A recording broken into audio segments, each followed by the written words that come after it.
Vamos entonces a la página 10. Vamos a continuar con la tercera doctrina, ¿sí? La iniquidad.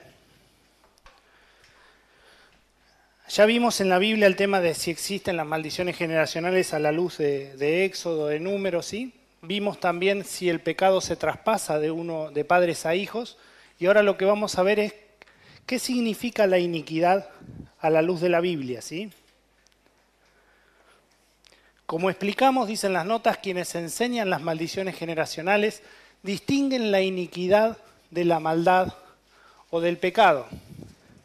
Básicamente, acá lo teníamos, dicen que pecado e iniquidad son cosas distintas, ¿sí? Entonces ellos diferencian pecado de iniquidad, ¿sí? Y dicen que la iniquidad es una suma de la maldad del hombre. O sea, dicho de otra manera, que muchos pecados repetidos suman una iniquidad. ¿Se entiende? Esto es lo que argumentan los que sostienen la doctrina de las maldiciones generacionales. Muchos pecados repetidos representan una iniquidad, ¿sí? Exacto, de la misma naturaleza, o sea, pecado miento, N mentiras suman una iniquidad, ¿sí? Y esa iniquidad se va a transmitir, según las maldiciones generacionales, genéticamente de padre a hijo, ¿sí? Ya vimos que eso no era cierto, pero vamos a ver el tema de la iniquidad. Evidentemente el concepto es falso, digamos, porque vimos que el pecado no se transmite. Entonces, ¿qué dice la Biblia sobre la iniquidad? La palabra hebrea que se traduce como iniquidad, awon o abón, ¿sí? Es la misma palabra, aparece 232 veces en el Antiguo Testamento.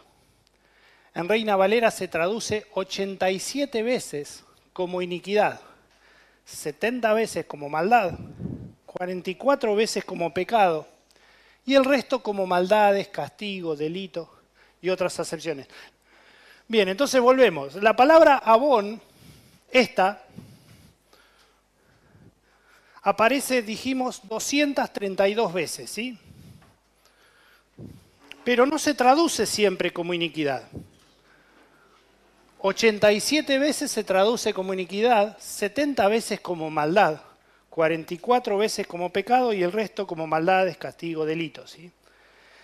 El significado básico de abón es iniquidad, ¿sí? En ese sentido es correcto. Lo que significa la palabra es iniquidad. El problema es que entendemos nosotros en castellano por iniquidad. El término indica una ofensa, intencional o no, o sea, no depende de la intención mía, ¿sí? En contra de la ley de Dios.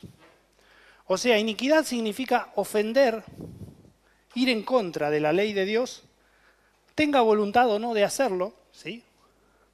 Pero ofender, o sea, romper de alguna manera la ley de Dios. En realidad es el mismo significado de atat. Para la Biblia esto no es distinto, es lo mismo. Pecado e iniquidad, o sea, atat y abón, para la Biblia son iguales. Por lo que los vocablos atat y abón son virtualmente sinónimos. Fijémonos, por ejemplo, Isaías 6:7. Ahí vamos a ver dos versiones bíblicas, ¿sí? La que vemos en el recuadrito es una y la que vemos en las notas es otra, ¿sí?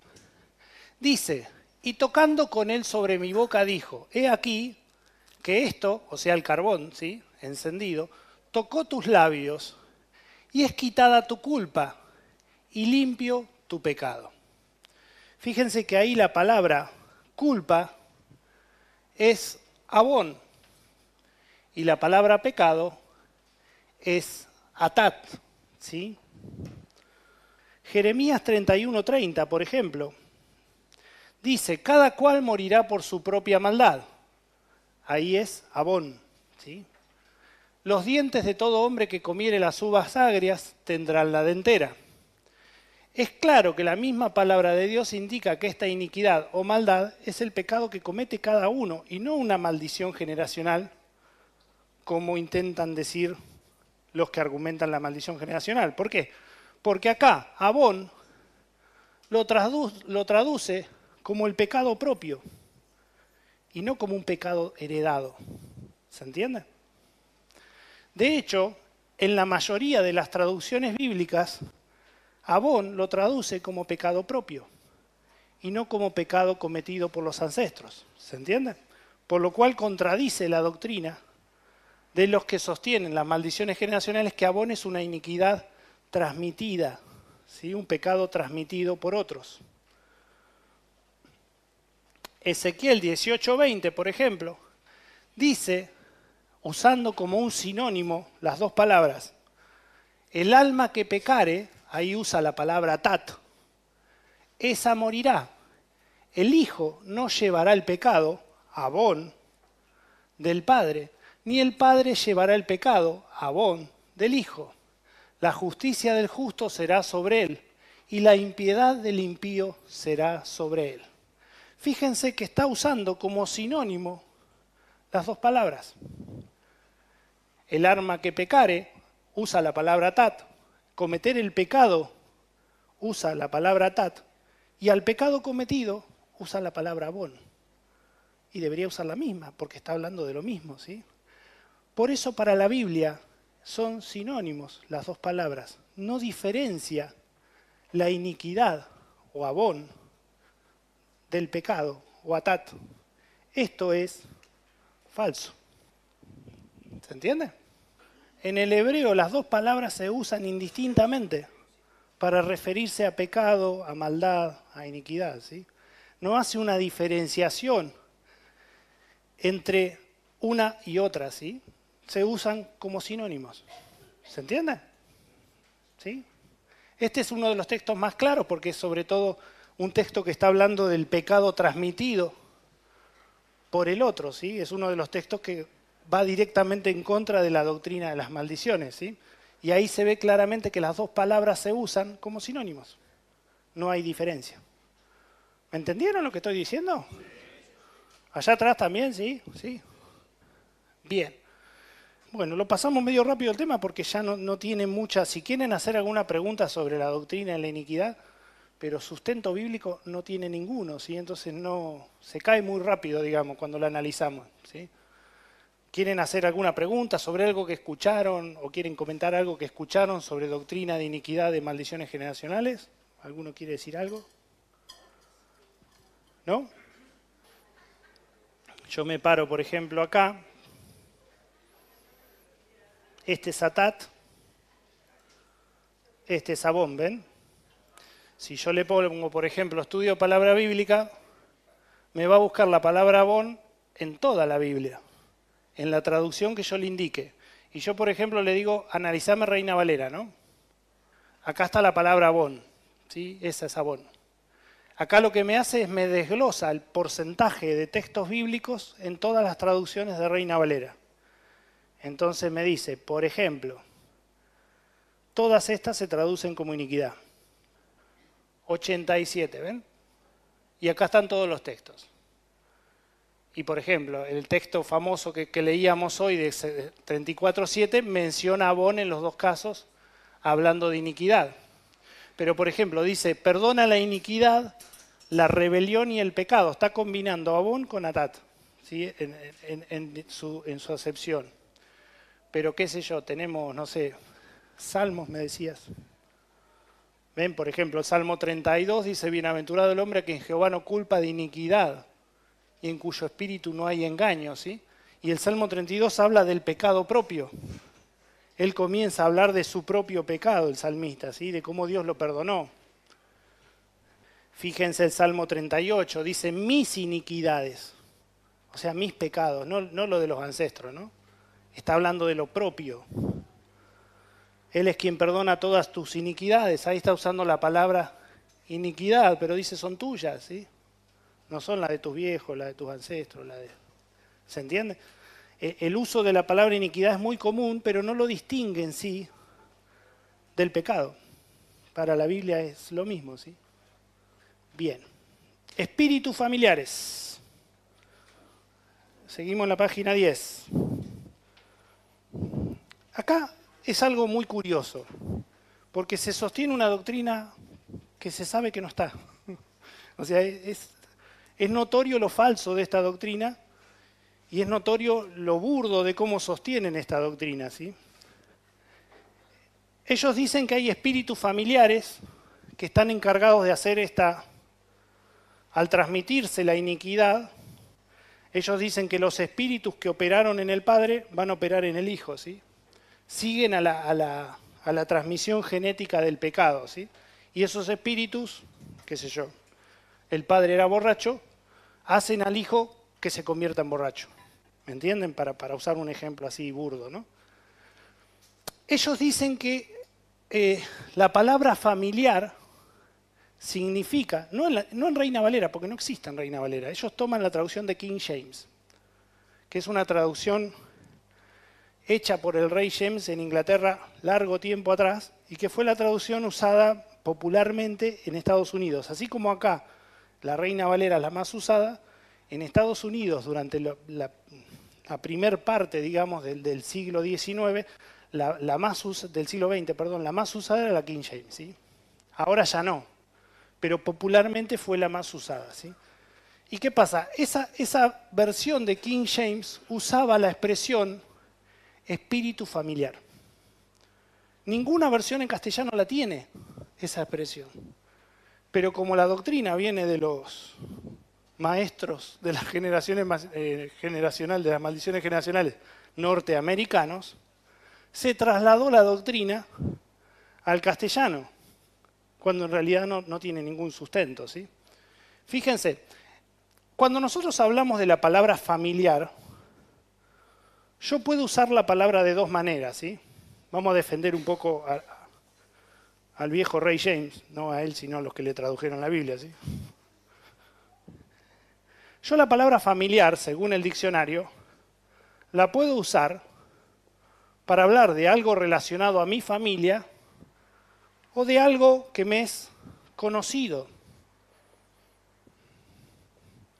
Yo podría decir, y ustedes me entenderían correctamente, para ustedes la Reina Valera es una traducción familiar.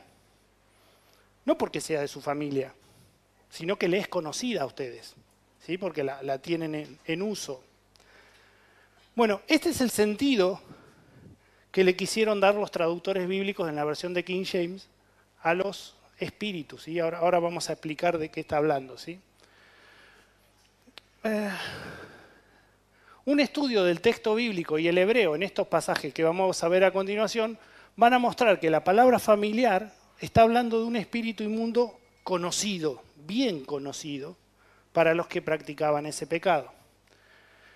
Es decir, describe a un hombre que ha entrado voluntariamente en relación estrecha con un demonio. La necromancia o la adivinación, digamos, como nosotros lo llamamos acá, tiene que ver con la consulta del que la practica a un demonio o a un espíritu. Ellos mismos lo llaman espíritus guías, ¿sí? Y ellos te cuentan, por ejemplo, el brujo, que el espíritu guía, si no aparece, él no puede ejercer su don, su poder, su ministerio, no sé cómo lo quieren llamar, ¿sí? Entonces, la Biblia cuando usa la palabra para describir los demonios que operan con esta gente, usa en la versión inglesa la palabra familiar. No para referirse a que el demonio pasaba en esa familia, sino porque era conocido por el que hacía la práctica. ¿Me entienden? El tipo conocía bien a este demonio con el cual operaba por años, ¿sí? Era conocido para él. El origen de la expresión espíritu familiar es de la traducción en el inglés de la frase familiar spirit, ¿sí? Que sí aparece en la versión antigua de la Biblia de King James, ¿sí? Del año 1611. Ahí yo les transcribí en inglés el texto de Levíticos 20:27, ¿sí? Dice, un hombre o una mujer que tenga un espíritu familiar, ¿sí? Y ahí espíritu familiar, los que usan la doctrina, las maldiciones generacionales, dicen es un espíritu de esa familia. ¿sí? En realidad, lo que está queriendo traducir la versión de King James, y uno lo ve rápidamente si usa otra versión en castellano, es no un espíritu familiar, sino que está hablando de un adivino, de un necromante, ¿sí? De una persona que lo que hace es consultar a un demonio conocido, ¿sí? Una traducción bien literal de ese texto sería un hombre también o una mujer que tenga un espíritu familiar o que sea un brujo, a tal persona seguramente se le dará muerte, se le apedrará con piedras, su sangre estará sobre ellos mismos. Por ejemplo, nuestra versión de Reina Valera dice esto: el hombre o la mujer que evocare espíritus de muertos, lo que en la King James dice familiar spirit, ¿sí? Espíritu familiar. La Reina Valera dice que evocar espíritus de muertos. ¿Por qué? Porque interpreta la práctica, ¿quién la hacía? ¿Se entiende? No está traduciendo la palabra, digamos, sino la práctica. Porque en realidad la Biblia, la versión original en el hebreo, no habla de familiar spirit. Habla del necromante. Y usa una palabra obé, que ahora la vamos a ver, ¿sí? Ha de morir, dice, el que se entregara a la adivinación. Serán apedreados, su sangre será sobre ellos. Biblia de las Américas dice, si hay médium o espiritista entre ellos, hombre o mujer, ciertamente han de morir, serán apedreados, su culpa de sangre será sobre ellos. La Nácar Colunga, que es la versión más popular entre los católicos, dice, todo hombre o mujer que evoque a los muertos y se dé a la adivinación, será muerto, lapidado, caiga sobre ellos su sangre. NBI traduce como nigromante o espiritista, ¿sí? A esa persona. Obsérvese que la expresión espíritu familiar no aparece en ninguna de todas las versiones que hay en castellano. No existe. Tampoco la idea que usan ellos de que es un hombre con un espíritu pegado a su familia, ¿sí? Que esa es la doctrina, o cosa por el estilo. En cada caso, los traductores de las versiones castellanas, como las versiones más modernas en el inglés, no usan la expresión hombre que tenga un espíritu familiar, sino simplemente espiritista, o hombre que evocare espíritus, o nigromante, por ejemplo.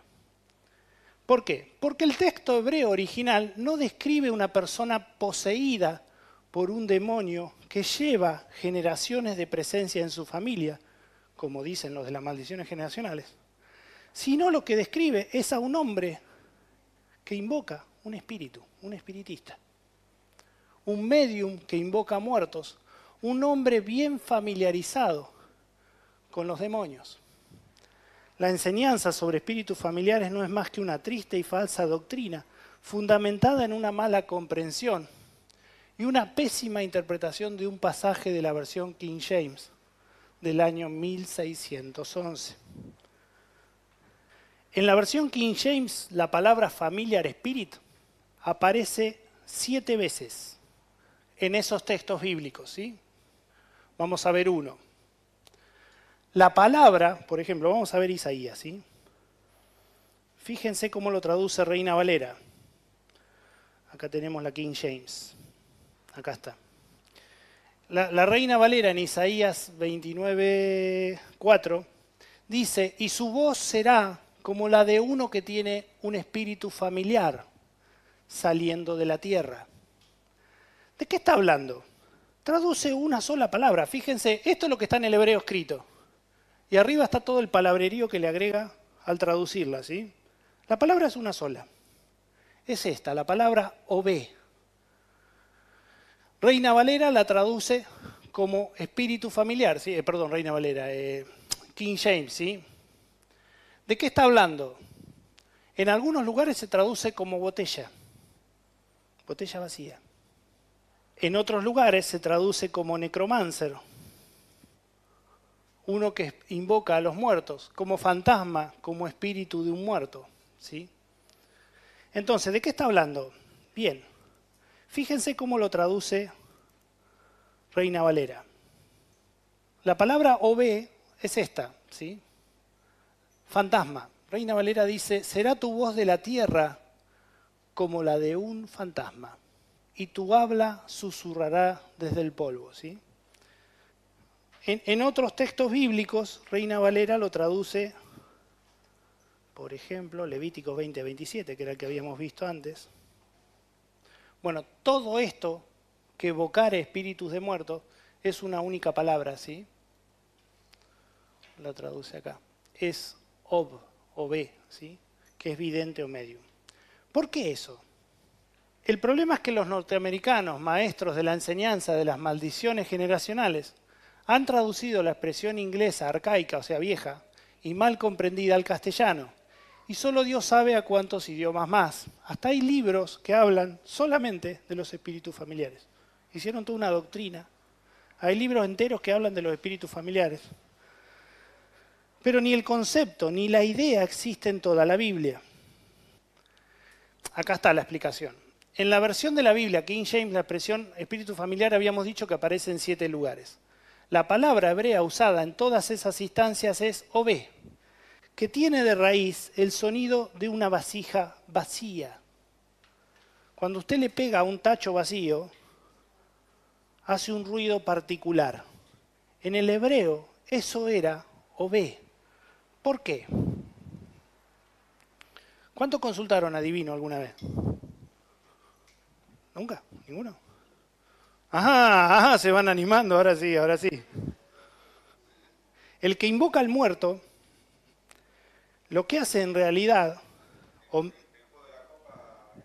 y no, porque tiene que hablar. El que invoca al muerto en realidad se convierte en una especie de vasija vacía. Deja que el demonio use su voz. Y comienza a hablar el demonio como si fuera el muerto. ¿Sí? Entonces la persona cree que está hablando con un familiar muerto, ¿sí? Pero en realidad está hablando con el demonio, que toma a esta persona, toma sus cuerdas vocales y usa a la persona. Entonces, lo que está queriendo dar a entender el hebreo es que la persona se comporta en una especie de vaso vacío, de tal forma que el espíritu lo toma y lo usa.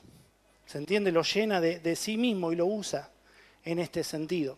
Este es el sentido que tiene en sí la palabra hebrea, ¿sí? Entonces, en definitiva, lo que quiere describir es un ventrílocuo.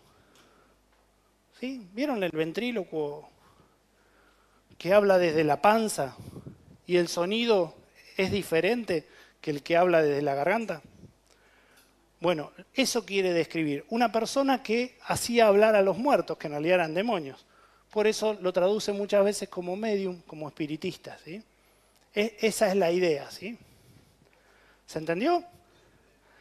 En conclusión, no existe la doctrina, ni siquiera la palabra espíritu familiar en ninguna Biblia castellana. Por lo cual la doctrina es más que burda, más que ridícula, ¿sí? Cuando la traducen a los libros en castellano, desde los libros de texto inglés, ¿sí? Yo, por ejemplo, tengo un libro de Peter Warner, habla de esto, ¿sí? Lo mismo habla Ana Méndez, ¿sí? Mencionando los espíritus familiares. Lo mismo habla Guillermo Maldonado, traduciendo directamente desde el texto de los predicadores americanos, enseñando sobre la palabra espíritu familiar. Y la palabra no existe. De lo que están hablando es una doctrina inventada que no tiene ningún correlato bíblico, ¿sí? ¿Se entiende? Entonces, para defender un poco al pobre viejo King James, cuando hablaba de familiar quería decir conocido, ¿sí? No familiar que era de la familia, ¿sí? El demonio, ¿sí?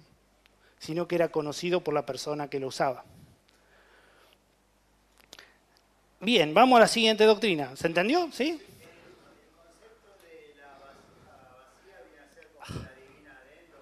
Lo mismo.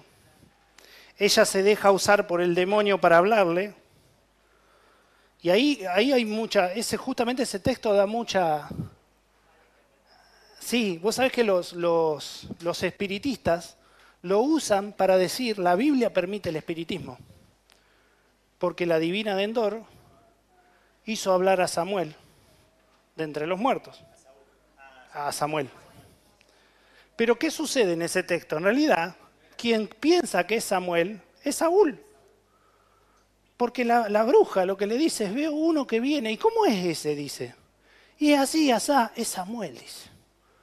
Este Samuel siempre me vino a arruinar y ahora me viene a hablar por medio de la bruja. Entonces tenemos que tener cuidado cuando leemos algo en la Biblia, si es que Dios está diciendo lo que la Biblia dice, o si es que una bruja, por ejemplo, o Saúl está interpretando lo que acontece ahí. Por eso hay que tener cuidado. Cuando uno lee la Biblia en verdad es inspirada, pero no significa que todo lo que la Biblia dice lo dice Dios. En muchos casos la Biblia está relatando algo que pasó con alguien. Entonces yo no puedo tomar lo que dice ese texto, exacto, como un relato histórico fidedigno, ¿sí? Pasó esto. Pero eso pasó según Saúl, ¿sí? El Salmo dice, poderosos son los dioses paganos según todos los que lo siguen, ¿sí? ¿Y de qué está hablando? ¿De que es verdad que los dioses paganos son todos poderosos? No, es la opinión de los tipos que siguen a los dioses paganos. La Biblia lo dice, lo cita, ¿sí? La Biblia también dice el necio no hay Dios, pero no, la Biblia no dice que no existe Dios, sino que es el necio el que está opinando esto, ¿sí? Tenemos que ver con cuidado cuando leemos un texto bíblico, sobre todo difícil como ese de la bruja, ¿quién dice, volvió de los muertos Samuel? ¿Me entiendes? Y sobre todo invocado por una bruja. O sea, si vos me decís, bueno, pero Moisés vino de los muertos, pues se le apareció a Jesús, ¿sí? Ah, bueno, pero estamos en un contexto totalmente diferente, ¿sí? Otra cosa es decir, la bruja invocó al muerto. No. ¿Sí? ¿Se entiende? Bueno, sigo. La otra doctrina finalmente que queda es si Satanás puede maldecir y si Satanás tiene derecho legal sobre nosotros que somos cristianos, ¿sí? Esta doctrina también es de origen pagana, de hecho es una doctrina de la brujería. Por eso los que vienen de la brujería, como Ana Méndez, que era bruja, la introdujo esta doctrina. Porque ellos en la brujería creen en que ellos pueden establecer pactos, acuerdos con el diablo, con Dios, y arreglar en nombre de otro. ¿Sí? Por ello ellos pueden poner maldiciones, sacar maldiciones, ¿sí? Los brujos, ¿no? Creen esto, es una doctrina pagana. Pero la Biblia dice eso, bueno, eso es lo que vamos a ver, ¿no? Esta doctrina pagana, como muchas otras actuales, tiende a socavar el poder y la soberanía de Dios y a magnificar el poder de Satanás. No es de extrañar, porque aquellos creyentes, al creer esta doctrina, se llenan de miedo y su Dios parece impotente frente a Satanás y a las maldiciones generacionales. ¿Cómo que Dios no puede cortar la maldición generacional que el diablo puso? ¿Cómo es esto posible?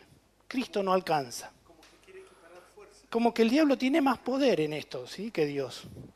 ¿De dónde viene esta doctrina? ¿Qué es el paganismo? Bueno, el paganismo es cualquier estilo de vida, sistema de valores, conjunto de creencias que no se basan ni formulan en Cristo ni en la Biblia. Entonces es tan pagano esta doctrina como el veganismo. ¿De dónde sale? ¿Qué contexto trae? ¿Qué culturas apoyan esta idea? O el feminismo, ¿de dónde vienen estos movimientos? ¿Qué origen tienen? ¿Sí? Bueno, el feminismo tiene un fuerte trasfondo griego, ¿sí?, en que el hombre es individual y tiene que hacer lo que quiere y como se le ocurra, ¿sí? Y así cada doctrina tiene un origen en un sistema religioso que no está de acuerdo a la Biblia ni a Cristo, ¿sí? Entonces tenemos que analizar, cuando metemos doctrinas dentro de la iglesia, ¿son bíblicas? ¿Vienen de Dios? Si no, son paganas, ¿se entiende? Sí. Ah, pensé que me levantaba la mano. ¿Se entiende? A veces creemos que lo pagano es lo relacionado con demonios, con determinadas doctrinas. No, lo pagano es todo lo que no viene de Dios. Todo lo que no viene de una doctrina bíblica. Entonces, cuando mezclamos doctrinas dentro de la fe cristiana, tenemos que tener cuidado de qué trasfondo trae esto. Si en verdad la Biblia dice eso o si nosotros queremos que la Biblia se acomode un poquito a esta doctrina para parecer a los de afuera tipos modernos, tipos más. ¿Se entiende? No, ves que nosotros no somos modernos, ¿sí? Eso es lo que hay que tener cuidado, ¿sí? Es que hace unos años se hizo popular, ¿sí?, el tema psicología. Entonces, ¿qué pasó? Hubo mucha gente de la iglesia que adaptó textos bíblicos para que parezca que están de acuerdo con la psicología en determinadas cosas.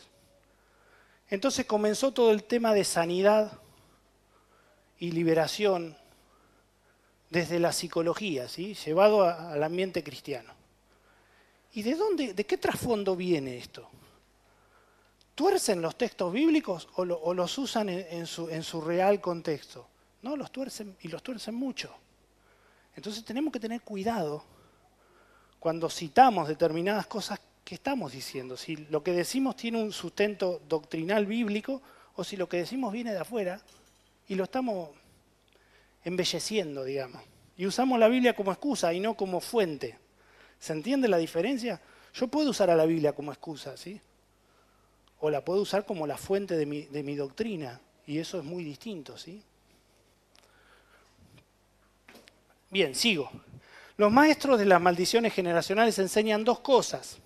Primero, Satanás maldice a los hombres por sus iniquidades. Se basan en Éxodo 25, ¿sí?, torciendo un poquito el texto. Porque el texto de Éxodo dice que Dios visita la maldad. ¿Sí? Entonces, ¿qué dice? Bueno, en realidad Dios no lo hace porque Dios no puede hacer nada malo. Pero hacer justicia no es hacer algo malo. Exacto. Entonces, que Dios castigue al pecador no es malo. A nosotros nos parece terrible, ¿sí? Llega la persona a la iglesia y me dice, a mí me pasó tal cosa, ¿sí? Qué cosa terrible, ¿no? Ojo, que no estemos peleando contra Dios. ¿Se acuerdan lo que dijo el sabio judío en el concilio de Jerusalén? Déjenlo, no sea que nosotros nos encontremos peleando en contra de Dios, ¿no? Todo bien de que a la persona la ayudemos a salir del pecado, pero cuando vemos circunstancias que la rodean y situaciones, tengamos cuidado en no ser demasiado rápido para echarle la culpa al diablo, no sea que esté Dios detrás de eso. ¿Se entiende? Que es algo diferente, ¿sí? La Biblia no dice en ningún lugar, no hay sustento para argumentar que Satanás maldice, ¿sí?, porque no tiene poder para hacerlo, ¿sí? Y esto es lo que vamos a desarrollar. Pero ellos usan este texto, ¿sí? Ellos explican que el que visita en realidad es Satanás y usan la ilustración de Job. Bastante torcida, por cierto, porque Job no había pecado. Y Satanás le dice, che, me lo da un ratito para que le... Y Dios tenía un propósito y se lo permite. Ellos usan eso. Y dicen, Dios no le hizo nada malo a Job. No, pero Job no había pecado. Dios permitió que aún sin causa, porque Dios dice eso, sin causa, fue contra Job. ¿Se entiende la diferencia? Bueno, ese es otro tema, pero ese lo evitan, ese no lo mencionan. Que Satanás le tuvo que pedir permiso es meterse en un chaleco en cebala. Pero sí, Satanás le tuvo que pedir permiso a Dios para tocarlo a Job, ¿sí? Pero ¿qué pasa? Ellos dicen, así como Satanás fue el que castigó a Job, de la misma manera, quien visita la maldad no es Dios, porque Dios es bueno, es Satanás. Y ahí tienen un error doctrinal bastante serio, ¿sí? Entonces, a continuación dice que por causa de las maldiciones generacionales, Satanás tiene un derecho legal sobre la vida de los hijos hasta la tercera o cuarta generación. Y aun si uno de ellos creyera en Cristo como su Salvador, Satanás tiene al creyente atado hasta que no rompa la maldición. ¿Saben qué texto usan para sostener eso? Cuando Jesús resucita a Lázaro, Jesús le dice a Lázaro, sal fuera. Pero Jesús no lo fue a desatar. Entonces dice, ojo que Dios no desató a Lázaro. Lo mismo pasa con los cristianos. Fíjense qué grado de interpretación torcido de la Biblia, ¿no? Entonces dice que Cristo en realidad te quiere liberar de los pecados, pero no te desata a Él. Deja que lo hagan los discípulos, ¿sí? La iglesia. Sobre todo los apóstoles, porque en realidad ellos dicen que son ellos lo único que pueden, porque tienen una autoridad mayor que la de los pastores, ¿sí? Entonces ellos argumentan esto, ¿sí? Pero está todo muy agarrado de los pelos, ¿sí? Fíjense, acá transcribí algunos textos de ellos mismos, ¿sí? El reino de Dios y las tinieblas, dice uno de ellos, operan con plenos derechos legales. Cita bíblica, ninguna. Jesús vino a confirmar, dice, el Antiguo Testamento, no a abrogar las leyes de Dios. ¿Es verdad eso? Sí, eso es verdad. Pero están usando una verdad para meter un verso como una casa, ¿se entiende? Toda la familia, dice a continuación, paga por los pecados que cometieron sus ancestros. Otro de ellos cita esto, dice, Satanás se presenta ante el trono y muestra los derechos legales, ¿sí?, de atacar el cuerpo o la economía de usted, dicen ellos. Se decide si los reclamos son válidos, ese se hace un juicio en el cielo, ¿no?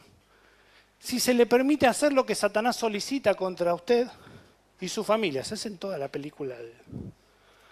Otro dice que Satanás tiene derecho a seguir manteniendo un reclamo legal contra los creyentes que no han tratado de forma eficaz con sus maldiciones generacionales, resultando en fracaso, violencia, impotencia, profanidad, obesidad, pobreza, vergüenza, enfermedad. Miren, si hubiera sabido esto. Aflicción, temor y aún muerte física, ¿no? Enseñan a sus seguidores a orar así. Yo cancelo, dice, toda maldición que Satanás y sus obreros hayan puesto sobre mí, ¿sí? Y enseñan esta fórmula para cada pecado. O sea, para cada pecado usted le tiene que poner el pecado y tiene que repetir la fórmula. Padre Celestial, en el nombre de Jesucristo de Nazaret, vengo ante ti humildemente para confesar el pecado de, bueno, si fue de su papá, del abuelo, de la abuela, de la tatarabuela, ¿sí? Tiene que decir el nombre.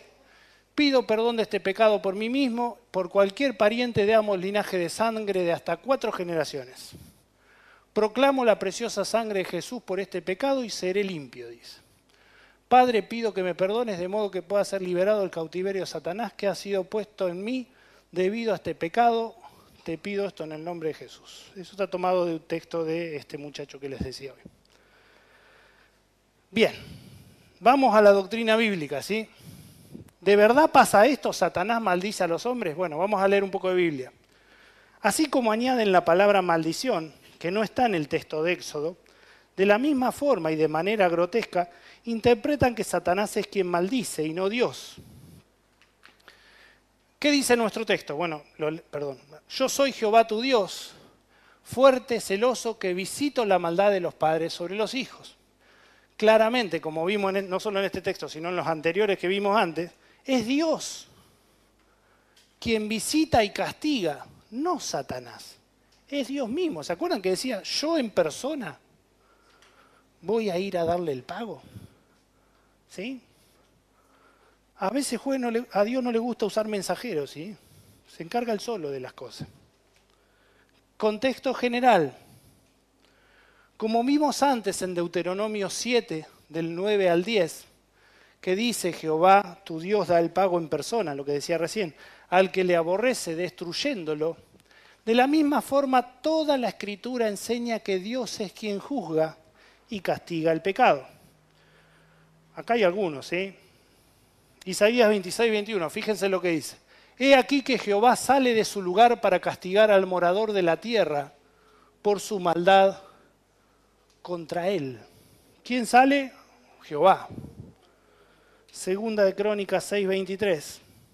Tú oirás desde los cielos y actuarás y juzgarás a tu siervo, dando la paga al impío, haciendo recaer su proceder sobre su cabeza y justificando al justo.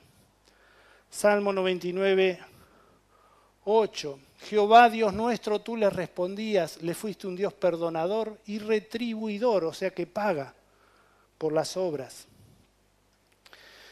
Isaías 13:11, castigaré al mundo por su maldad y a los impíos por su iniquidad. Amós 3:14, el día que castigue las rebeliones de Israel, castigaré también los altares de Betel y serán cortados los cuernos del altar y caerán a tierra. Fíjese que no está hablando que lo va a castigar el diablo, dice Dios mismo lo va a castigar. Bueno, Sofonías, Tesalonicenses, Judas, ¿sí? Bueno, cito uno del Antiguo Testamento, ¿sí? Tesalonicenses. El Señor es vengador de todo esto, como ya os hemos dicho y testificado. ¿Quién es vengador? Dios. Mía es la venganza, dice Jehová. Además, por sentido común en nuestro sistema judicial, ¿quién es el que castiga? ¿Uno que cometió pecados o el juez? ¿Satanás cómo está? ¿Está limpio? No, tiene un montón de pecados en su haber. ¿Sí? Sería necio, como dicen las notas, pensar que Satanás, quien está condenado por su pecado, está esperando el infierno. ¿Sí? ¿Se acuerdan los demonios cuando los ven venir a Jesús? Ya viniste por nosotros. ¿Ahora? ¿Sí? No, todavía no era la hora del juicio. ¿Sí? Sería incongruente, sería necio pensar que Satanás, quien está condenado por su pecado y tienta a los hombres a pecar, fuera puesto por Dios como autoridad para juzgar. ¿Se entiende? No tiene el más mínimo sentido. El juez espera que sea justo. Aunque no pasa mucho acá en la tierra, allá arriba sí. ¿Se entiende? Entonces Satanás no puede juzgar. Dios muchas veces va a permitir que el tentador te tiente o que Satanás haga algo en contra tuyo. La diferencia, por eso siempre cuando hablamos de doctrina de las pruebas, ¿no? La diferencia está entre saber distinguir una prueba de la disciplina. ¿Sí? O sea, si yo cometí 3 adulterios y me viene un problema, uy, qué prueba que estoy pasando. No, hermano, eso no es prueba. ¿Se entiende? Eso es disciplina, es cosa muy diferente, ¿sí? Ahora, si yo estoy andando en orden con Dios y me pasa algo, manito, ¿sí? O cualquier cosa que me pase, entiendo que es una prueba de parte de Dios, que Dios la permite. ¿Por qué la permite? Bueno, Dios tiene muchos propósitos, ¿sí? Pretender saberlo, no puedo saberlo, pero cuando Dios permite algo por sus hijos, lo permite para el bien de ellos, ¿sí? Todo ayuda bien a los que aman a Dios. En el caso del pecador es diferente. En el caso del pecador tenemos que saber discernir, o sea, Dios es misericordioso también, ¿no? Pero muchas veces lo que vemos sobre los pecadores es juicio y muchas veces lo que vemos son situaciones que también Dios permite que pasen como el resto de los mortales para ver si se acercan a Dios. Acuérdense que Eclesiastés dice, lo mismo le pasa al bueno que al malo. ¿Sí? El mismo acontecimiento, lo mismo le sucede.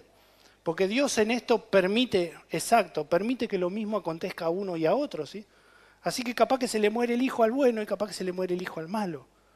¿Qué quiero decir? Los sucesos pueden darse de esta manera, pero es diferente teniendo a Dios con nosotros.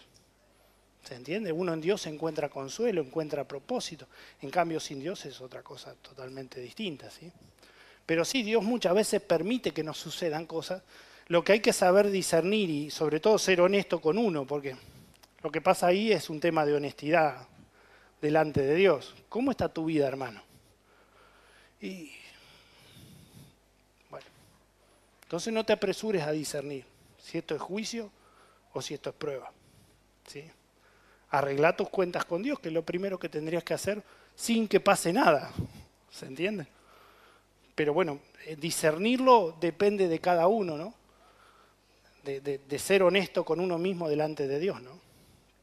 Si Dios lo está permitiendo, si Dios te está dando, ¿sí? Puede pasar cualquiera de 2 cosas, ¿sí? ¿Se entiende lo que quiero decir? ¿Sí? Bien, entonces vimos con claridad que Satanás no puede castigar el pecado, sino que es Dios quien se encarga de castigarlo. Bien, ahora el otro punto es, ¿tiene Satanás derecho legal sobre las vidas de los que pecan y sus hijos? Ellos básicamente sostienen esta doctrina tomando dos textos, ¿sí? Nosotros somos por ahí a veces rápidos para interpretar que lo que le pasa al de afuera está bajo la mano de Satanás. Entonces, una cosa es decir que el que está afuera es gobernado por Satanás o es usado por Satanás. Y otra cosa es decir que todo lo que le acontece en su vida es administrado por Satanás. Que ahí lo que estamos haciendo es relegando a Dios y sacándole a Dios el control de los mortales, cuando la Biblia me dice lo contrario. Que Dios es quien maneja cada situación, ¿sí? ¿Se entiende? Esta doctrina lamentablemente se ha popularizado un poco. La Biblia me dice que Satanás ciertamente opera en los hijos de desobediencia, y lo que me está diciendo ahí es que puede controlar sus pensamientos, aún sus acciones, en cierta manera. Pero de ahí a decir que Satanás tiene autoridad legal para hacer lo que quiera en la vida de los de afuera, ese es otro problema. ¿Sí? Porque lo que estamos haciendo es poniendo a Satanás en el lugar de Dios. Y ahí nos metemos en un berenjenal, ¿sí? Porque acuérdense lo que leímos en el texto anterior. ¿Qué decía Dios? Todas las almas son mías. La del Padre y la del Hijo. Son mías. Entonces cuando Dios está diciendo esto, ¿quién es la autoridad final? ¿Quién es quien administra lo que acontece a uno y a otro? Es Dios. ¿Se entiende? Por eso Job se enojaba tanto con Dios. Porque Job entendía la soberanía de Dios. Y decía, ¿por qué este tipo que es malo vos le haces el bien? Y a mí me haces esto, ¿se acuerdan? ¿Por qué permitís esto? Y a este le haces el bien, no le pasa nada, la pasa bomba, ¿sí? Y nosotros muchas veces nos preguntamos lo mismo. El salmista se pregunta, ¿por qué prosperan los impíos? ¿Acaso no está Dios haciendo justicia con ellos? ¿O no permite Dios esto y también nos pone a prueba a nosotros? Bueno, ahí tenemos que ejercer discernimiento, ¿no? Pero ellos básicamente sostienen la doctrina de que Satanás tiene autoridad legal usando Josué y usando Deuteronomio 28:15. Este creo que lo cito abajo, sí, lo cito abajo, así que no lo leo dos veces, ¿sí? Bueno, vamos a leerlo. 7, sí. Dice, Israel ha pecado y aún han quebrantado mi pacto que yo les mandé. Y también han tomado del anatema y hasta han hurtado, han mentido y aún lo han guardado entre sus enseres. Por esto los hijos de Israel no podrán hacer frente a sus enemigos, sino que delante de sus enemigos volverán la espalda, por cuanto han venido a ser anatema. Ni estaré más con vosotros si no destruyeres el anatema en medio de vosotros. Usan una interpretación falaz. ¿Qué es falaz? Bueno, usar un argumento que parece verdadero pero que es falso, ¿sí? ¿Qué interpretan? Que los enemigos son los demonios. Entonces dicen, cuando hay pecado, el pueblo de Dios no puede enfrentar a los demonios, sus enemigos. La Biblia no me está hablando de demonios. Lo que sucede ahí es que Josué sale a pelear, ¿se acuerdan? Y Dios le dice, ojo, no agarren nada, quemen todo. Y uno de los muchachos se quiere guardar unas cositas que encontró y la mete en la carpa, ¿sí? Y la esconde. Y algunos lo vieron y nadie dijo nada, está todo bien, ¿sí? Ahora, se les ocurrió al siguiente día salir a pelear de vuelta, ¿sí? Ni consultaron a Dios, salieron a la carga barraca, ¿sí? Y los hicieron puré. Y Josué se enoja y dice, ¿pero qué pasó, Dios? ¿Por qué hiciste esto? Entonces Dios le expresa a Josué, ¿qué fue lo que pasó? Lo primero, Josué, se supone que vos lo primero que tenés que hacer es venir, orar y consultar. ¿Salimos o hacemos la nuestra? ¿No? Lo primero que un hijo de Dios tiene que hacer es consultar a Dios, ¿no? En las cosas que tiene que hacer. A veces hacemos la gran Josué, ¿sí? Salimos la nuestra, nos cachetean y lo primero que hacemos es venir, che, Dios, ¿dónde estabas vos? Primero erraste en tu conducta, ¿no? Pero el problema de la caída de Israel fue por el pecado de haber agarrado del botín, ¿sí? Y el texto nos está hablando, cuando dice no podrán hacer frente a sus enemigos, está diciendo si vas a pelear habiendo pecado, te va a ir mal. ¿Se entiende? De eso está hablando Dios, no está haciendo ninguna interpretación espiritualoide del texto. ¿Qué dicen las maldiciones generacionales? Los enemigos son los demonios y nosotros somos el pueblo de Dios. Entonces, si pecamos, los demonios no hacen puré. ¿Sí? Doctrina bastante cuestionable, ¿sí? Ellos dicen que Satanás, por causa del pecado, tuvo derecho legal para matar al pueblo de Dios, para derrotarlo y matarlo, ¿sí? Que tampoco está en el texto eso, ¿no? Pero bueno, lo interpretan de esa manera. Con respecto a Deuteronomio 28:15, vamos a leerlo, ¿sí? Dice: acontecerá si no oyeres la voz de Jehová tu Dios para procurar cumplir todos sus mandamientos y sus estatutos que yo te intimo hoy, que vendrán sobre ti todas estas maldiciones y te alcanzarán. Ahí la palabra maldición, es la palabra arar, ¿sí? La palabra arar, cuando se usa en la Biblia, se refiere a maldiciones dadas por Dios, solamente. No es posible maldecir, que la Biblia use la palabra arar, sino solo Dios. Cuando Dios determina que algo se va a hacer, usa esa palabra, ¿sí? Acá está usando esa palabra.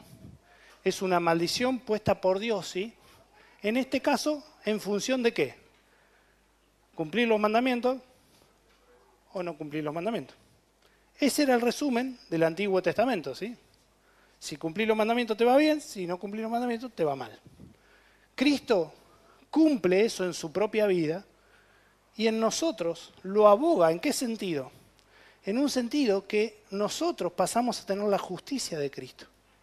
Podemos pecar, en realidad no debemos pecar, pero si pecamos, lo que quiero decir, es que como estamos en Cristo, pedimos perdón a Dios y somos exentos de esto.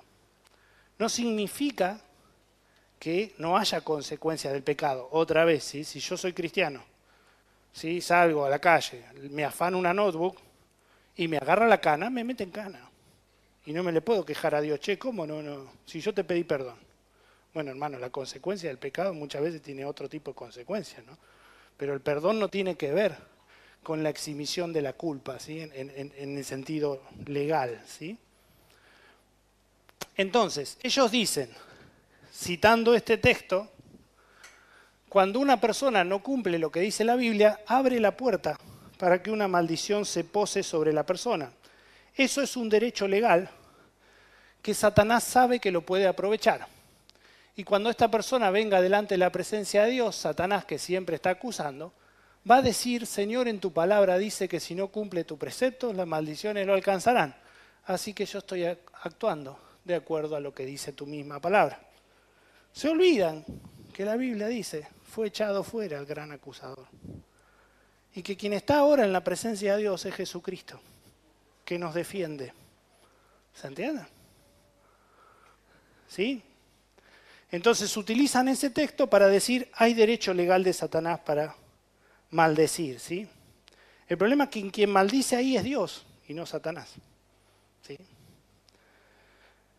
Fíjense, Deuteronomio, lo leemos medio rápido, 28 del 1 al 2, ¿sí? Estamos ya en la página 13. Todos tienen material ahora, ¿sí? ¿Sí? Ah, bueno, que no está, no tiene derecho a reclamo. Ah, claro. Ah, si no está. Claro. Hay un montón de la iglesia que no tienen material porque no vinieron, ¿sí? Leo Deuteronomio 28, ¿sí? ¿Se acuerdan de este texto muy conocido, sí?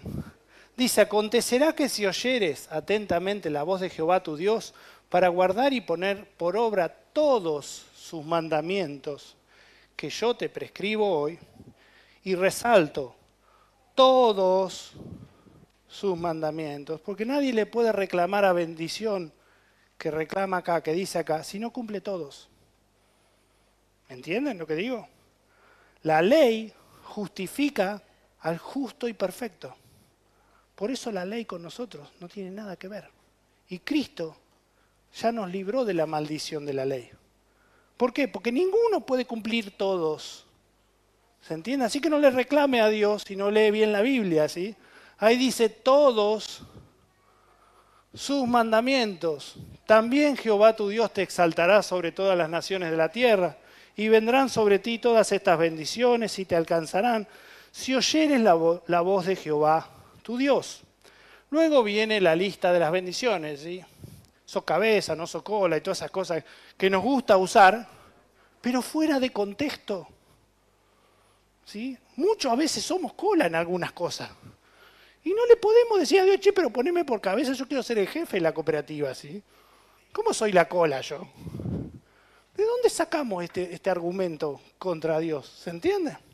Falta leer bien la Biblia, todos los mandamientos. Bien, viene la lista de las bendiciones que son 12 versículos, que no los voy a leer todos, y se puede ver que es Dios, hasta el versículo 14, quien se encarga de enviar las bendiciones como recompensa de la obediencia. Si leen toda la lista, rapidito, muy rapidito, ¿sí? Bueno, fíjense, comienzan, y vendrán sobre ti todas las bendiciones. Bendito serás tú en la ciudad, bendito en el campo, bendito, todo bendito, bendito, bendito. Jehová derrotará, ¿quién es Dios? ¿Quién es el que hace todo esto? Es Dios, ¿no? Jehová te enviará su bendición, te confirmará Jehová por pueblo santo, te bendecirá en la tierra que Jehová tu Dios te da, te hará Jehová sobreabundar en bienes, en el fruto de tu vientre, el fruto de tu bestia, en el fruto de tu tierra, bla, bla, bla, bla. Te abrirá Jehová su buen tesoro, el cielo. ¿Sí? ¡Uy, Dios! Abrí el cielo, ¿no? Imagínense las cosas que hay ahí.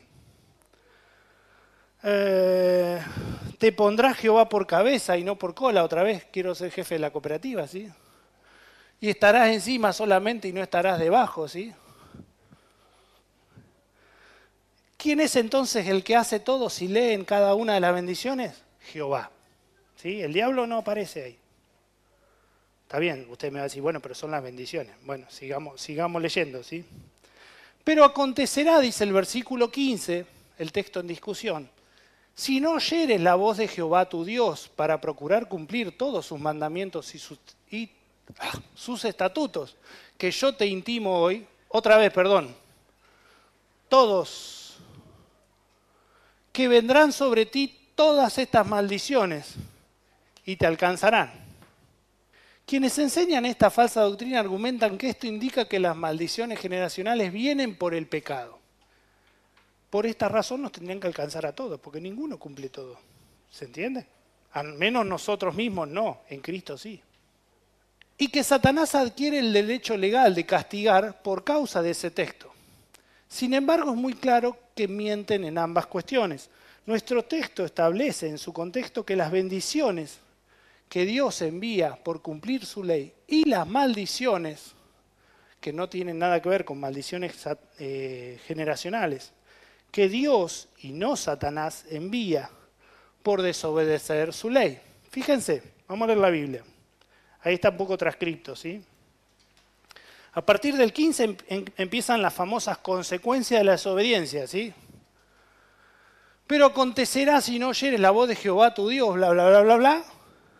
Maldito serás en la ciudad, maldito en el campo, maldita tu canasta, maldito el fruto, maldito en tu entrar, en tu salir.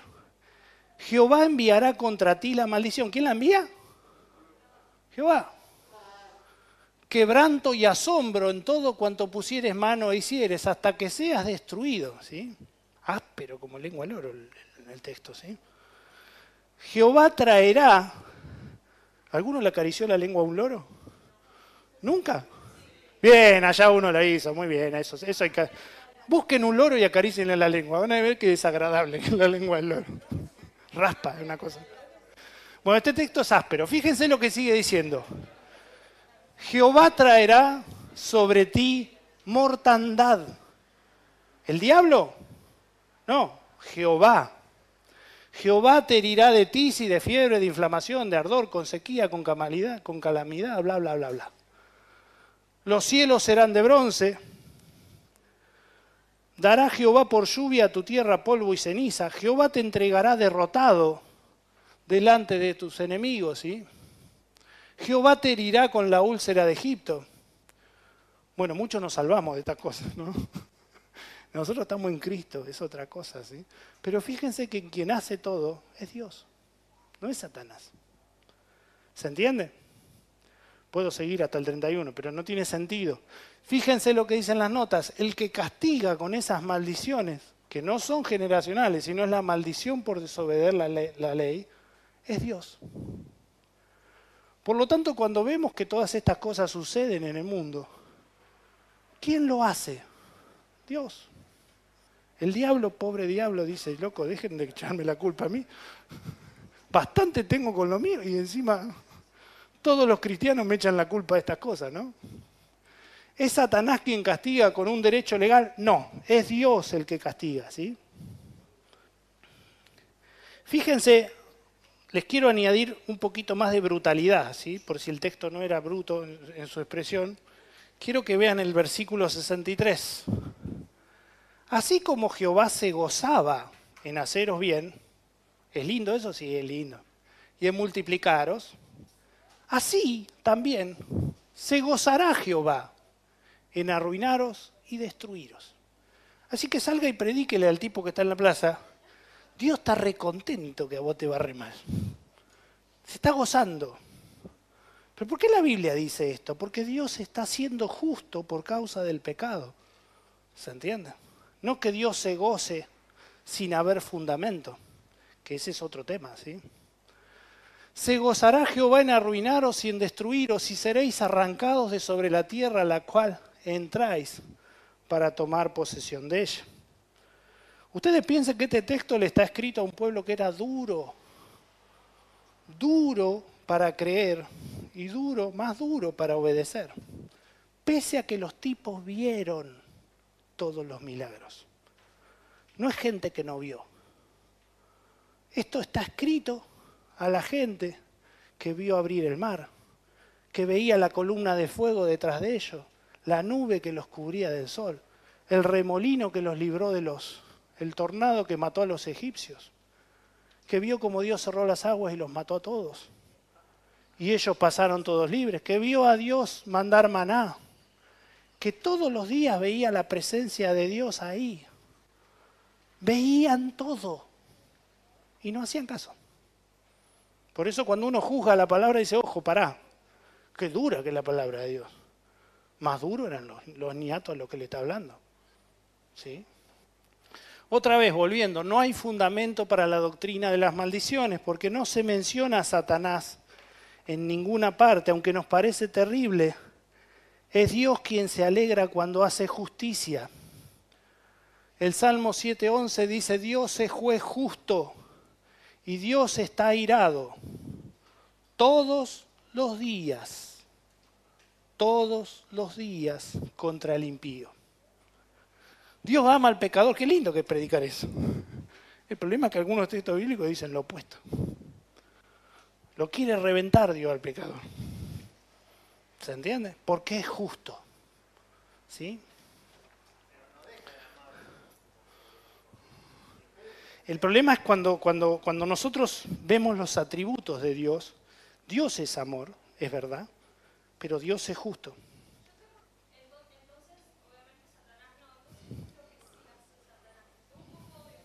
¿De qué labura el diablo, digamos?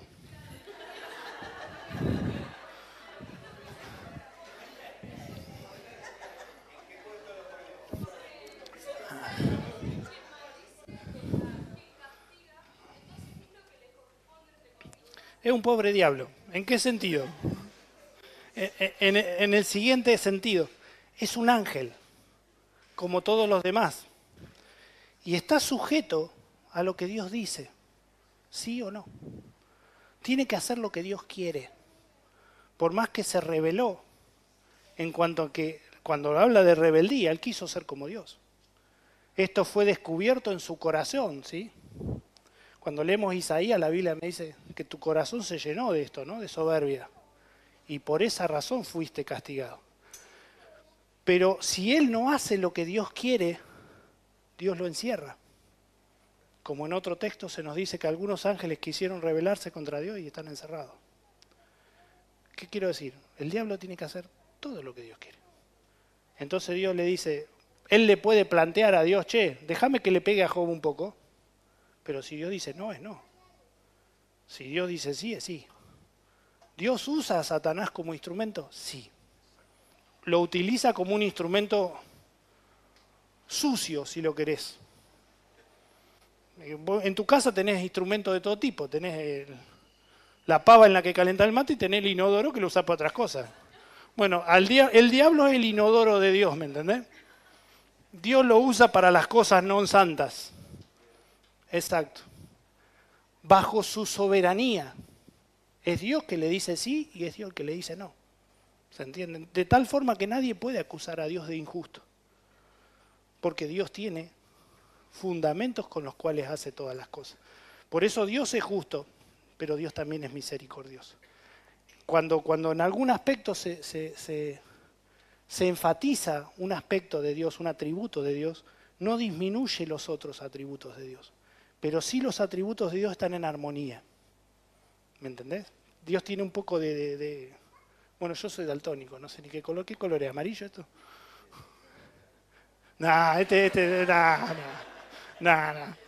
Es como nosotros cuando hacemos un color mezclamos colores, digamos. Los atributos de Dios están mezclados en su propia identidad. Por lo tanto, Él es justo 100%, pero también Él es amor 100%. Entonces las dos cosas van de la mano. Pero yo si predico sobre el amor de Dios, diciendo que Dios ama tanto, que no tiene en cuenta el pecado, le estoy errando. Porque como Dios ama tanto, pero también Dios castiga cada uno de los pecados, por eso murió Jesús. Tuvo que pagar por cada uno de los pecados míos, del más chiquito al más grande. Y Dios le dio a Jesús duro para que todos mis pecados vayan sobre Él y de todos los que creemos en Cristo. ¿Se entiende? Pero por eso yo digo, Dios es amor, sí, pero también Dios es justo. Lo que pasa es que vos disfrutás del amor porque Cristo sufrió la justicia. Y toda la ira de Dios fue sobre Él. ¿Se entiende? Por eso nosotros estamos bajo el amor, pero seguimos viviendo bajo la justicia. Por lo tanto, Dios nos demanda a nosotros sean santos, porque yo soy santo. ¿Se entiende? Entonces los atributos de Dios se combinan, ¿sí? El diablo labura de diablo. No tiene otra cosa, ¿sí? Digamos. Si se revela, la va a pasar mal. Entonces puede hacer lo que le permiten, nada más que eso. Es un empleado, si lo quiere ver así. Exacto, cuando entendemos que el jefe de la empresa es Dios y Satanás es un empleado, un gerente, si lo quiere ver así, tiene su propio grupo de secuaces, pero está bajo las órdenes de otro. Eso te pone las cosas en un orden correcto. Dios está por encima del diablo. Yo como persona tomo la decisión, ¿a quién sigo? ¿A Dios o al diablo, no? ¿Se entiende? Pero Dios no deja, el diablo no deja de ser un instrumento más de Dios, ¿sí? Uno más. Por eso la Biblia no le da al diablo un lugar tan preeminente. La tentación de Jesús dice, lo tentó Satanás. Sí, la pasó de taquito. Por lo tanto, el diablo no puede tentarte más de lo que vos podés resistir. Exacto, Dios te va a dar la salida, pero no solo la salida, Dios te va a sostener en la tentación. Jesús, así que se moría de hambre, los ángeles estaban con él, ¿sí? En la tentación lo dejaron solo, pero pasada la tentación, vinieron los ángeles a socorrerlo. ¿Qué quiero decir? En la tentación pareciera que estamos solos, porque es justamente el momento de decisión, ¿no? Donde vos la ves a la víbora y ves el objeto de la tentación. ¿Y Dios dónde está? No, Dios estaba ahí. No lo veías. Porque Dios está viendo qué vas a hacer vos, ¿sí? ¿Qué decisión vas a tomar? Entonces, si vos lo ves a Dios y sentís la presencia de Dios, decís, esto más que tentación fue una gilada, ¿sí? El tentador no viene a tentarte cuando vos estás fuerte y está todo bárbaro y gloria a Dios, ¿sí? Que salís del culto. Deja pasar unos días, se apagó el fervor, empieza la prueba, hay hambre, ¿sí? A Jesús lo tienta cuando hay hambre, ¿se acuerda? Hay una necesidad, ¿sí? Ahí viene Satanás, cuando vos andas medio flojo de papeles. Antes no, porque no sirve. ¿Se entiende? ¿Te contesté? ¿Quedó claro? ¿Sí? Bueno, entonces, decíamos, perdón. Bien, dice entonces, leyendo Josué 7, ¿sí? Que ellos lo usan como base de fundamento legal, ¿sí? y que Satanás castiga el pecado, veíamos hoy que el texto no menciona a Satanás, ¿sí? Sino que dice el texto que no van a poder hacer frente a sus enemigos, ¿sí? Pero fíjense acá, ni estaré más con vosotros. El factor de victoria del cristiano es la presencia de Dios, es el Espíritu de Dios. Cuando vencemos en las pruebas, la vencemos por el Espíritu, no por nuestros propios medios. ¡Oh, qué grande que está Julito! No ese es el tema. Es el Espíritu. Por eso la Biblia dice no con espada ni con fuerza, sino con mi Espíritu. Cuando yo venzo en las pruebas, lo hago por el Espíritu de Dios que está en mí, ¿sí? Pero fíjense que Dios le dice, si ustedes no quitan el anatema, no es que el diablo va a estar con ustedes, yo no voy a estar con ustedes. Y ahí está el problema, ¿sí? Otra vez no se menciona a Satanás, de hecho no aparece en todo el libro de Josué Satanás. Tampoco se habla de un derecho legal, sino que simplemente es una maldición que Dios ejecutó cumpliendo Deuteronomio 28. Si observamos el contexto inmediato, indica lo mismo. Los hijos de Israel cometieron una prevaricación en cuanto al anatema, porque Acán tomó del anatema y la ira de Jehová se encendió contra los hijos de Israel. No se enojó Satanás, no parece Satanás, el que se enoja es Dios. ¿Se entiende? Josué no consultó a Dios, Dios mostró quién pecó, ¿sí? La casa que Jehová tomare, dice el 14. Ordenó que lo maten. Epa. Imagínense si el pastor dice, mátenlo a aquel que pecó. Áspero, ¿no? Esto está para otro contexto, ¿sí? Y luego que lo mataron en el versículo 27, dice que Jehová se volvió del ardor de su ira. Ahora, Dios lo podría haber matado, pero para que los muchachos aprendan lo malo del pecado, los mandó a ellos. Mátenlo ustedes. Qué cosa, ¿no? Así entienden un poco qué significa el pecado, ¿no? Una vez más vemos que Dios castigó el pecado. No se menciona a Satanás por mano de Israel. Concluimos entonces que esta doctrina no tiene un fundamento bíblico, sino todo lo contrario. Es una doctrina con raíces en el paganismo y el satanismo, que intenta magnificar y exaltar el poder de Satanás, al cual la Biblia minimiza, ya que esa siempre destaca el poder y la soberanía de Dios sobre todo lo creado. Y por último vemos el contexto general, ¿sí? Estamos terminando la 14, ya nos queda ese pedacito y nos vamos a comer, ¿sí? Como indicamos arriba, el contexto general de la Biblia sostiene que Dios castiga el pecado.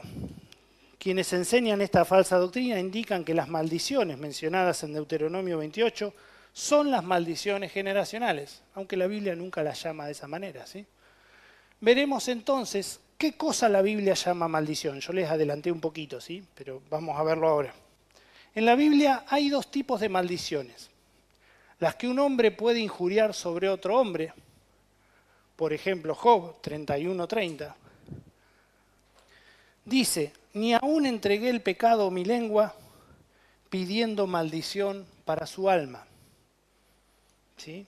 Aunque a Job lo castigaban los muchachos de afuera, dice que nunca pecó pidiendo que Dios lo maldiga. Fíjense qué interesante, Job, escrito, el primer libro escrito en la Biblia, antes de que Abraham hiciera pacto con Dios, antes de que haya ley para el pueblo de Dios escrita, dice, si yo le pido a Dios que maldiga al pecador, eso sería pecado. Qué interesante, ¿no? Ese es un tipo de maldición, ¿sí? El que un hombre puede decir al otro, ¿sí? Te maldigo, todo eso. Y la otra maldición que menciona en la Biblia son las que pronuncia Dios. Por ejemplo, Deuteronomio, bueno, las que leímos del capítulo 28, ¿sí?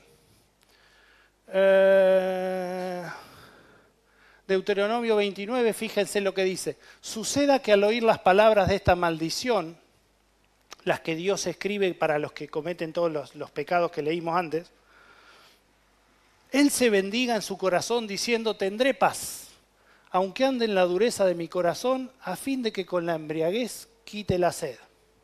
No querrá Jehová perdonarlo, sino que entonces humeará la ira de Jehová. ¡Fua! Sale humo de la calentura que tiene Dios. Perdón que use el lenguaje, ¿no? Del enojo, ¿no? Y su celo sobre tal hombre, y se asentará sobre él toda maldición escrita en este libro. Y Jehová borrará su nombre de debajo del cielo. Y lo apartará Jehová de todas las tribus de Israel para mal, conforme a todas las maldiciones del pacto escrito en este libro.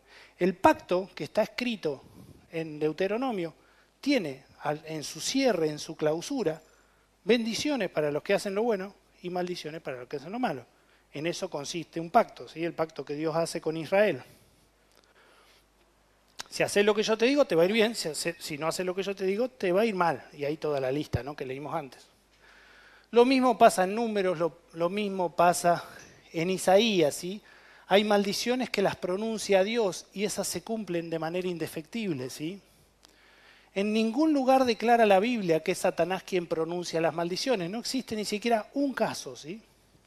Por ejemplo, en la narración sobre la caída de Adán y Eva, es Dios y no Satanás, aunque es el primer pecado que logra hacer cometer Satanás a un hombre, ¿sí?, quien declara el estado de maldición que habría sobre la tierra. ¿Se acuerdan Génesis 3:17? Al hombre Dios le dijo: por cuanto obedeciste a la voz de tu mujer y comiste del árbol que te mandé diciendo no comerás de él, maldita será la tierra por tu causa. ¿Quién maldice a la tierra? Dios. ¿Sí? Quien da la maldición es Dios. Satanás está callado, muti, ni habla, no dice una sola palabra, ¿sí? Y Dios también lo castiga a Satanás dentro de las maldiciones, ¿sí? Indudablemente Satanás fue quien tentó a la mujer y el iniciador de todo el problema, pero la maldición sobre la tierra la pronuncia Dios y no Satanás. ¿Por qué es así? Vuelvo a la ilustración de la empresa. ¿Quién manda? ¿El jefe de la empresa o el piche? El jefe. Y Satanás es un piche. Por lo tanto, el único que puede emitir, decir lo que se hace y lo que no se hace, es el jefe de la empresa, que es Dios. Exacto. Satanás no puede hacer nada en eso. Por ende, dice, será Dios y no Satanás quien levante esa maldición con la segunda venida de Cristo, ¿sí? Pero acuérdense que la tierra fue maldita y la tierra va a ser destruida. La maldición se va a cumplir. Ya se está cumpliendo en una parte, pero falta una parte final. La tierra en la que vivimos será totalmente destruida y Dios hará una nueva tierra y un nuevo cielo, no sujeto ya a maldición. ¿Se entiende? Las maldiciones pronunciadas por los hombres efectivamente eran estimadas como algo más que un simple deseo de mala suerte para un enemigo. En verdad, era una suerte de oración a dioses y espíritus para que estos trajeren mal contra el objeto de la maldición. De la misma manera, Goliat maldice a David invocando a sus dioses. Esta costumbre no es rara, ahora se hace lo mismo con los brujos, ¿sí? Usted va al brujo a pedirle que, no sé, me dejó mi novia y me hizo esto y lo otro y se fue con otro, ¿sí? Entonces va al brujo y le dice, che, hacele algo, un trabajo, le dicen, ¿no? Y lo que hace el brujo es emitir una maldición, invocando al dios Cuchacucha que tiene él, ¿sí? Y emite la maldición en contra de esta persona, ¿sí? Eso es lo que hace. ¿Se hace ahora? No, se hace desde... Fíjense Goliat. Y dijo el filisteo a David, ¿soy yo perro para que vengas a mí con palos? Goliat estaba todo armado, preparado, y David viene con la onda y el cosito del bastón, ¿sí? Y fíjense lo que dice, y maldijo a David por sus dioses. Era un filisteo, tenían determinadas deidades. Lo que hace es invoca a su Dios para maldecirlo. ¿Por qué? Porque como iba a pelear contra este, pensaba que la maldición se iba a cumplir en que iba a ganarle. Cualquiera que veía afuera, mira al grandote, al chiquito este lo hace puré, pero ni maldecirlo tiene que... ¿Y para qué decía, no? Los otros filisteos que lo escuchaban, ¿no? Pero él los maldice por sus dioses. Sin embargo, así como las palabras de Goliat no intimidaron a David, la Biblia desconoce el poder de las maldiciones humanas, no le atribuye ningún poder. ¿Se entiende? Lo mismo sucede cuando un brujo echa maldición a un cristiano. ¿Existe esto? No. No existe, porque el cristiano está bajo la bendición de Cristo. Si es un no cristiano, en realidad lo que tenemos que ahí ver, ¿qué sucede? Bueno, a ver si no me voy mucho al tema, pero lo explico medio rápido. ¿Quién es el jefe de la empresa? Dios. Cuando el brujo, ¿sí? Cucha, ¿no? Vamos a hacerle, no sé, le hago algo en la cabeza para que sea un brujo, no sé qué cosa, ¿no? Maldice a determinada persona, invoca a sus dioses. ¿Los dioses bajo quién están? Son demonios los dioses, ¿no? Bueno, no sé, lo dibujo muy redondel, no sé. Este es el dios Cucha, ¿sí? Lo hago con minúscula, dios Cucha. Cucha. Lo que hace este es invocar a su dios, su demonio, su espíritu guía, o como lo quieran llamar, depende de lo que el brujo sea, ¿sí? Lo que hace en definitiva es invocar a un demonio para maldecir, ¿sí? Pero ¿bajo quién está? Por lo tanto, lo que este dice, ¿se cumple si Dios quiere? Y sí, si Dios quiere, sí. Y si Dios no quiere, no.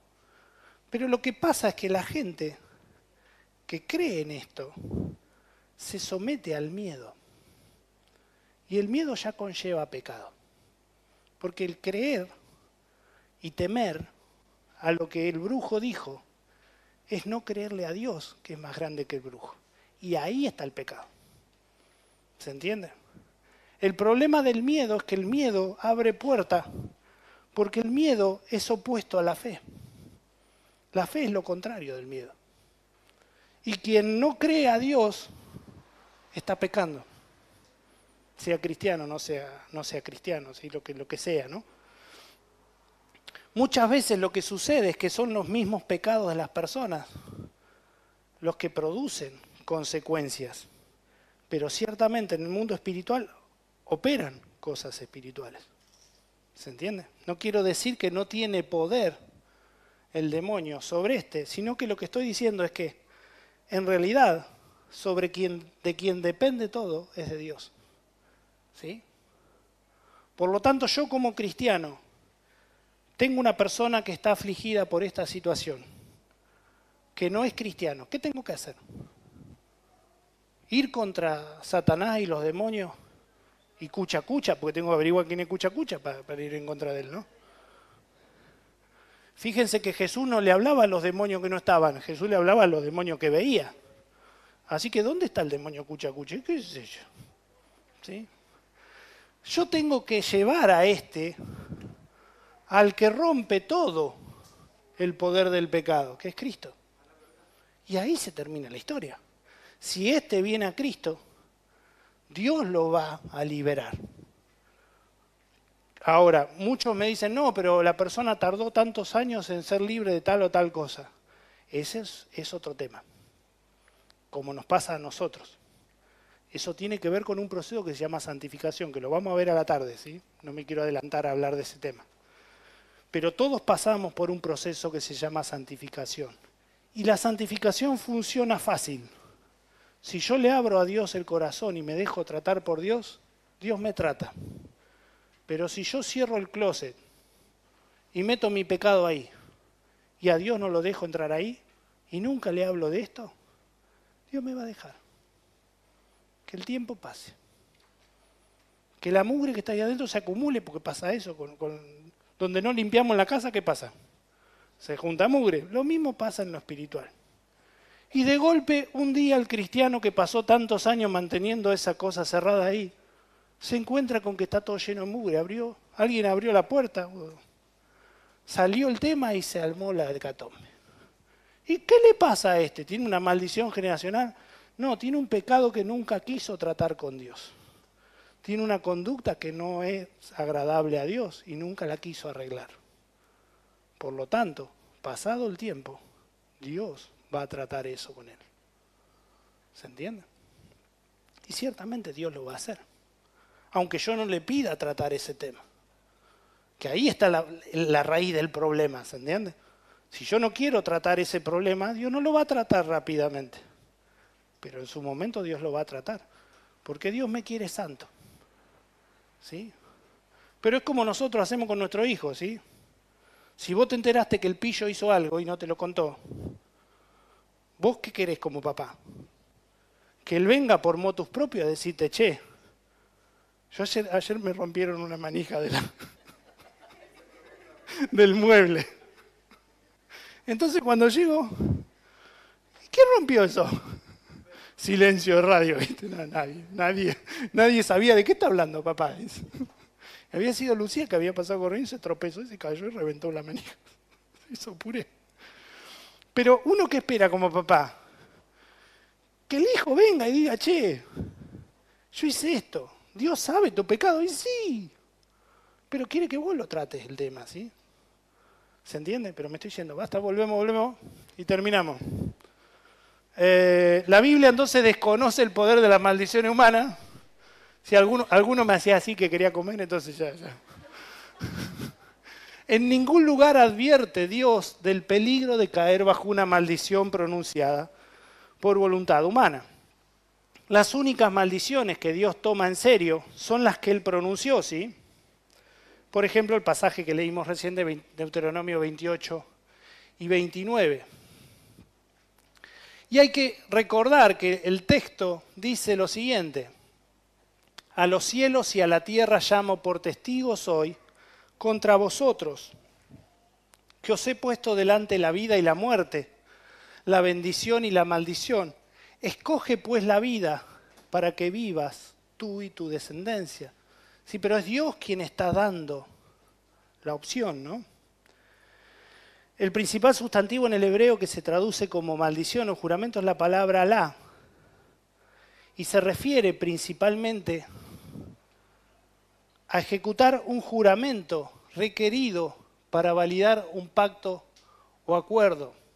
Esa es la palabra que usó Abraham, el criado, de Abraham, cuando va a buscar, ¿se acuerdan? La esposa para el hijo. Exacto, que la va a buscar a Rebeca, ¿no? Él describe el juramento que había hecho de buscar esposa para Isaac entre su parentela. En el Salmo 17 dice, llena está su boca de maldición, de engaños y fraude, debajo de su lengua hay vejación, maldad. David describe al hombre malo de la siguiente manera, ¿sí? Diciendo que su boca está llena de maldición. Ahí la palabra maldición que aparece es Alá. En otras palabras, David afirma que el hombre malo no hace juramentos, hace juramentos buscando el mal para las personas. Llena está su boca de blasfemia, engaño y opresión, bajo su lengua hay malicia e iniquidad. En ningún momento David dice que tiene miedo de estas maldiciones, ¿sí? Simplemente describe al hombre malo. Hoy decíamos que hay dos palabras que se traducen como maldición, calal y arar. Calal tiene el sentido de una maldición liviana, poco importante, ¿sí? No sé, te maldigo que se te muera el pajarito que tenés en la jaula. Qué sé yo, se me ocurre esa pavada, ¿no? Algo liviano, ¿sí? La Biblia usa esa palabra para describir cómo Goliat maldecía a David. Era algo livianito lo que Goliat le estaba diciendo a David. No en cuanto a que la maldición de Goliat no implicaba cosas malas, sino que para Dios era algo. Arar, sin embargo, es una expresión de juicio por violación del pacto de Dios. Aparece 18 veces en los textos de Deuteronomio, ¿sí? Y en todo el Antiguo 63 veces. Pero de todas las 63 veces, arar solo está dirigida por Dios. Es una maldición que en todos los casos la expresa Dios y no es de carácter liviano. ¿Sí? Y acá terminamos y a comer. ¿Se entendió? Entonces, quien maldice en la Biblia solamente es Dios. No podemos decir que Satanás puede maldecir a nadie, ¿sí? ¿Sí?